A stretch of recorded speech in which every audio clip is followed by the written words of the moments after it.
Pemirsa, lobi-lobi dalam candaan politik mencuat di ajang Harlah ke-26 Partai Kebangkitan Bangsa yang dihadiri elit partai. Gerindra merayu PKB untuk bergabung dalam koalisi Prabowo Gibran dan Presiden PKS Ahmad Syahiku ternyata juga ingin diajak bergabung. Ya, pemirsa, ada apa? PKS menyatakan keinginannya untuk diajak bergabung dan mengapa Partai Gerindra hanya merayu PKB saja tapi tidak mengajak PKS. Kita akan bahas, pemirsa, bersama dengan juru bicara Partai Keadilan Sejahtera, itu ada Pak Muhammad Iqbal, dan juga ada pakar politik, yaitu ada Mas Adi Prayitno. Pertama kita ingin ke Pak Muhammad Iqbal terlebih dahulu.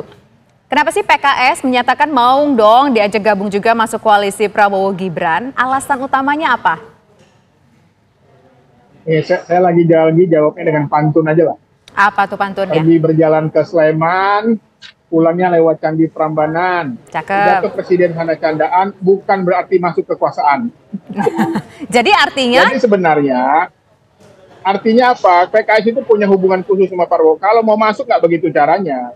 Ya, artinya itu hanya satiran. Bayangkan Pak Dasko di hadapan ketum partai lain, dia ngajakin tuh Nasdem, ngajak PKB. Nah, PKS di situ merasa wah agak serasa ini statementnya pasti itu bagian dari sindiran sebenarnya, bahwa sebaiknya nggak usah juga di hadapan publik juga ngajak-ngajak kekuasaan sementara di situ ada orang yang di luar kekuasaan. Jadi sebenarnya bagi kami ini adalah bahasa satiran. Ya, seharusnya memang bisa suasana bahagia itu ya kita happy aja lah. Tetapi lagi-lagi justru satiran Pak Sehu itu justru ingin mengingatkan kita bahwa sebenarnya di dalam pemilu itu juga ada ya yang ada di dalam ada yang di luar itu biasa. Jadi lagi-lagi kalau kami ingin masuk nggak begitu caranya. Yang kedua adalah sampai saat ini PKS belum memutuskan. Majelis Syuro sudah membentuk tim khusus Dewan Pimpinan Tingkat Pusat yang sedang mengkaji, sedang mendalami. Jadi saya kira statement ini hanyalah candaan, ya belum memutuskan. Oke. Baik, kita ke Mas Adi Prayitno. Mas Adi Prayitno, ini Bang Iqbal bilang kalau ini cuma candaan, satiran yang disampaikan Presiden PKS. Anda menilainya seperti apa? Ya, saya kira ini sebagai tantangan terbuka sebenarnya dari PKS. Jadi kalau kubu kekuasaan pemerintah, dalam hal ini Gerindra sebagai partai pemenang Pilpres, kalau mau melakukan politik akomodasi, akomodasinya jangan setengah hati, tapi mengakomodasi dan merangkul semua partai politik yang ada di negara ini, termasuk PKS. Memang agak aneh kalau kemudian yang hanya diajak itu PKB dan Nasdem. Sementara di situ PKS juga diundang untuk hadir bersama kan. Jadi PKS itu sebenarnya secara terbuka kalau mau koalisi antara kubu pemerintah dan oposisi ya semuanya harus dirangkul. Yang kedua, model koalisinya kan tidak harus menjadi bagian dari koalisi kekuasaan politik. Jadi menteri atau menjadi pembantunya Prabowo Subianto untuk 5 tahun yang akan datang.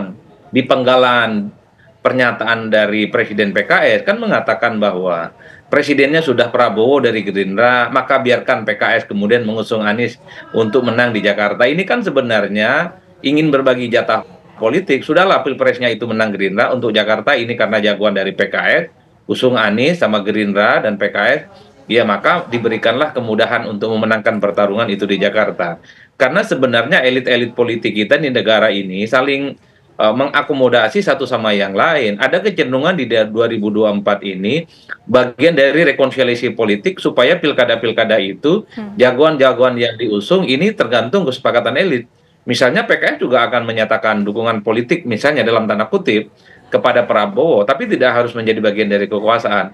Cukup misalnya jagoan PKS di Jakarta dan di tempat yang lain itu juga didukung oleh Gerindra. Sehingga coupling-coupling politik yang menjadi basis kekuasaan masing-masing partai itu bisa kondusif, bisa dirawat sehingga kekuasaan politik nasional tetap terawat, oposisi mensupport dari luar, dan pada saat yang bersamaan kubu yang kalah politik dalam hal ini misalnya PKS di berbagai tempat pilkadanya juga disupport oleh Gerindra.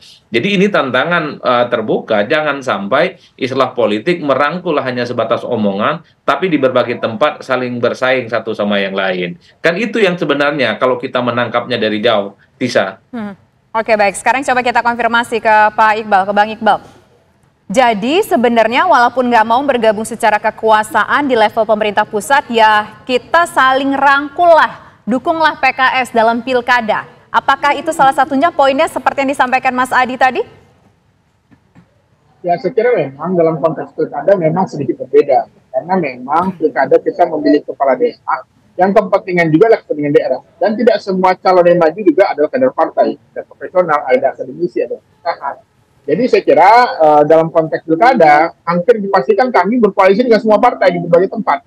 Jadi tidak ada kapling-kaplingan, tidak ada semacam kesepakatan khusus. Tetapi di mana ada kebutuhan, di mana ada kesamaan dan kecocokan, di situ kami berjalan. Seperti saya maju di Kota Padang, maka wakil saya dari Demokrat yang memang berada di Kim. Ya nggak apa-apa, karena kami memang memiliki kecocokan. Demikian juga di Banten, PKS bersama Gerindra, di Lebak bersama PSI. Ya ini memang sesuatu yang memang nggak bisa kita hindari. Tapi lagi-lagi saat ini untuk komunikasi, ya semuanya masih kami kaji, semuanya masih kami dalami. Apakah PKS berada di luar atau di dalam? Jelas selama 2 periode ini kami konsisten sampai masa jabatan berakhir, kami masih berada di luar zona kekuasaan. Baik, Bang Iqbal, ini kita berandai-andai. Kalau misalnya pemerintahan Prabowo Gibran mengajak PKS untuk bergabung, ini seperti apa? Ya saya kira PKS sudah membentuk tim khusus yang akan mengkaji kemungkinan-kemungkinan itu. Saya kira sampai saat ini segala kemungkinan bisa mungkin terjadi. Bisa berada di dalam, bisa berada di luar. Tetapi bagi kami di dalam dan luar itu biasa aja, sama saja. Dan bagi kami yang terpenting adalah bagaimana idealisme kita, ideologi kita juga bisa mendapatkan ruang-ruang untuk disampaikan.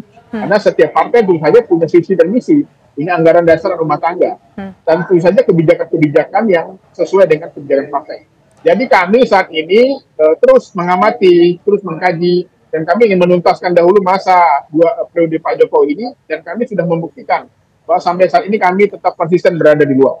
Oke, konsisten tetap berada di luar. Tetapi yang menjadi pertanyaan kita juga semua tadi tampaknya ini belum begitu terjawab secara gamblang. Apakah PKS juga ingin mendapatkan dukungan begitu dari mereka yang menang dalam Pilpres kemarin supaya didukung dong PKS-nya dalam Pilpres? Kalau kemarin dalam pertarungan Prabowo melawan Anies, kemudian juga ada Ganjar yang menang Prabowo, sekarang kasih dong Jakarta itu ke PKS, ke calonnya yang diusung PKS yaitu Anies Baswedan. Apakah ke arah sana keinginannya? Tapi nanti dijawab usai jeda berikut, pemirsa. Kami kembali sesaat lagi. Menjawab pertanyaan menggantung tadi, Mas Iqbal, apakah ini memang bentuk ya udah nggak apa-apa kalah kemarin di Pilpres, tapi setidaknya dukung kita juga dong di Pilkada, khususnya Pilkada Jakarta, dukung juga dong Anies Baswedannya. Saya kira itu yang menarik, harusnya dibahas lebih menarik daripada candaan tadi ya, karena memang di balik candaan itu ada maksud juga. Artinya kami saat ini sedang berkomunikasi dengan partai manapun agar pasangan aman ini bisa mengamankan Jakarta, Anies Baswedan dan Sohibul Iman. Karena bagi kami Jakarta ini adalah daerah teritorial kami, daerah basis kami. Yang ini bukan pertama kali saja kami memenangkan pilek di Jakarta. Begitu memang saat ini kita sedang mencoba berkomunikasi dengan Sohibul agar bisa pasangan Anies Baswedan dan Muhammad Sohibul Iman ini bisa tetap berlayar di Jakarta karena ini adalah basis teritorial PKS. Baik, kita ke Mas Hadi. Mas Hadi, mungkin PKS ini tidak ingin masuk secara langsung ke pemerintahan seperti yang 2 periode ini di pemerintahan Jokowi dibuktikan bahwa berada di luar pemerintahan. Nah, tapi apakah memang PKS ini menargetkan untuk mendapat dukungan dari Kim di Jakarta? Ya, sebenarnya kalau kita bicara tentang model koalisi di Indonesia, rata-rata secara umum kan ada 3 model. Pertama, koalisi menjadi bagian dari kekuasaan politik, baik yang menang ataupun yang kalah dengan jadi menteri. Yang kedua, misalnya juga koalisi di DPR. Kita seringkali melihat partai-partai oposisi dan partai-partai pemerintah itu seringkali bersepakat untuk misalnya alat-alat kelengkapan dewan dan termasuk juga isu-isu strategis. Yang ketiga, karena ini adalah pilkada pertama kali yang dilaksanakan secara serentak dan di tahun bersama dengan pelaksanaan pemilu, ada kecenderungan bahwa model konsolidasi dan koalisi juga bisa terjadi dengan cara misalnya membiarkan basis-basis partai politik tertentu itu dalam tanda kutip ya tidak diganggu kepentingan politiknya.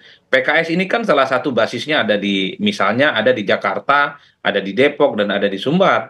Kalau sebisa mungkin ini bisa dikomunikasikan sebagai bagian dari islah politik antara yang menang dan kalah pemilu, bukan tidak mungkin pilihan ini yang sepertinya sedang ingin dibilang. Oleh karena itu, saya memahami pernyataan dari Presiden PKS, Pak Ahmad Sayhu, itu sebagai salah satu bentuk tawaran politik. Kalau mau melakukan islah politik, rekonsiliasi politik, maka PKS pun juga menyambut dengan tangan terbuka, ahlan wa sahlan, termasuk misalnya soal bagaimana keinginan PKS memenangkan duet antara Anies dan Sohibul Iman di Jakarta. Secara prinsip, PKS ingin bertarung di Jakarta, memenangkan, tapi sekali lagi tidak bisa menimbulkan kegaduhan dan keributan dengan partai pemenang Pilpres dalam hal ini adalah Gerindra. Jadi pesan politik ini yang sepertinya ingin ditegaskan oleh Ahmad Sayhu sebagai pimpinan PKS bahwa kalau ingin melakukan rekonsiliasi politik, maka rekonsiliasi politik itu tentu melihat bagaimana kepentingan-kepentingan partai yang lain, terutama partai non pemerintah itu juga bisa diakomodasi kepentingan politiknya. Wajar kalau kemudian pernyataan PKS itu kan disambung gegap gempita. Per hari ini saya tidak terlampau yakin bahwa PKS itu juga ingin masuk menjadi bagian dari kubu Prabowo Subianto. Jikapun ingin menjadi bagian dari koalisi pemerintah, sebenarnya PKS itu nunggu diajak secara resmi, bukan diomongkan di tempat terbuka, disampaikan dalam sebuah pidato resmi, tapi ini kemudian pembicaraan di belakang panggung soal bagaimana kesepakatan-kesepakatan politik itu bisa terjadi. Kan ini yang sepertinya PKS dalam banyak hal tidak terlampau pusing apakah diajak kerjasama ataupun tidak. Tapi jika tawaran itu terjadi, minimal penjajakannya itu sudah mulai dilakukan di pilkada, terutama di pilkada Jakarta. Jadi dalam konteks itulah sepertinya PKS mencoba untuk membangun komunikasi politik, kepentingan yang bisa disinergikan dengan kubu Prabowo, dengan kubu Gerindra, itu bisa dimulai dari pilkada. Bisa di pilkada Jakarta, bisa di pilkada di tempat lain, yang saya kira itu menjadi fondasi di mana partai-partai yang selama ini bisa saling bersaing, di 2024 saling berangkulan, kemudian saling bersekutu, dan titik temu kekuasaan politiknya itu bisa distribusi di berbagai tempat. Ada yang berkoalisi di pilkada, ada yang kepentingannya juga nyaman misalnya di DPR, dan ada juga yang kemudian menjadi bagian dari koalisi pemerintah dengan cara membagi menteri. Saya kira di situ konteksnya, Adit sama Tisa. Nah, baik. Terakhir saya mau coba ke satu Mas Adi ini, yang singkat aja Mas Adi. Ini kan juga tampaknya Ahmad Saiku mengatakan bahwa ya PKS juga diajak dong, karena mungkin ngerasa sebel nih di forum umum yang diajak cuma PKB doang. Kalau menurut Mas Adi, kenapa sih pada saat kemarin itu dalam acara yang terbuka seperti itu Gerindra hanya mengajak PKB aja? Ya kan sebenarnya kalau kita melihat dua model variasi dalam koalisi, per hari ini koalisi dari Prabowo Subianto itu yang beririsekan dari kalangan Islam itu hanya Partai Amanat Nasional, tapi kan ceruk pemilih Partai Amanat Nasional ini adalah Islam kelas menengah dan perkotaan, dan bahkan diasosiasikan dengan representasi politik dari Muhammadiyah. Yang belum terwakili dari kubu Prabowo itu adalah PKB, NU tradisional, dan kemudian dari kalangan-kalangan Islam tradisionalis. Jadi wajar kalau kemudian publik melihat ini untuk melengkapi kekuasaan politik dari dukungan Partai Islam, maka Prabowo hanya butuh PKB, bukan yang lain. PKS dengan PAN ini irisan pemilihnya hampir sama, Muslim, perkotaan, dan kelas menengah ke atas, baik dari segi pendidikan ataupun secara ekonomi. Cuman kalau itu yang dilakukan misalnya oleh kawan-kawan Gerindra, pasti dibaca ini hanya sebatas rekonsiliasi setengah hati. Kalau mau rekonsiliasi, PKS ajak, Nasdem ajak, PDIP pun ajak. Sehingga kelompok-kelompok oposisi di pemerintahan dan di parlemen ini tidak ada, dan kepentingan politik pemerintah ke depan Prabowo dan Gibran bisa dipastikan, hakul yakin semuanya akan berjalan mulus. Baik, kita ke Bang Iqbal. Bang Iqbal, apakah sudah ada ajakan dari Partai Koalisi Indonesia Maju untuk berkoalisi dengan PKS di Pilkada Jakarta? Ya saya kira mungkin secara informal ya mungkin pasti ada ya, ngobrol komunikasi ya. Tapi sampai saat ini PKS belum memutuskan untuk apakah di dalam atau di luar. Bagi kami sedang fokus untuk memenangkan pemilihan kepala daerah, baik pilgub maupun di kota dan kabupaten. Tapi bagi kami saat ini memang kita akui bahwa untuk pemilu kada, kita tidak bisa hanya memblok hanya kubu Anies ataupun kubu Prabowo saja. Tapi kami mencari kesamaan-kesamaan, kecocokan. Karena setiap partai tentu saja ingin nomor satu, ingin menang. Itu memang saya kira publik menunggu saja sampai saat ini. Tim PKS yang dibentuk oleh Maju Suro sedang bekerja, dan nanti mungkin akan diputuskan ketika berakhirnya masa jabatan Pak Jokowi dan ketika pelantikan presiden baru. Baik, terima kasih Mas Iqbal, terima kasih juga Mas Adi Prayitno sudah berbincang bersama kami. Selamat petang semuanya.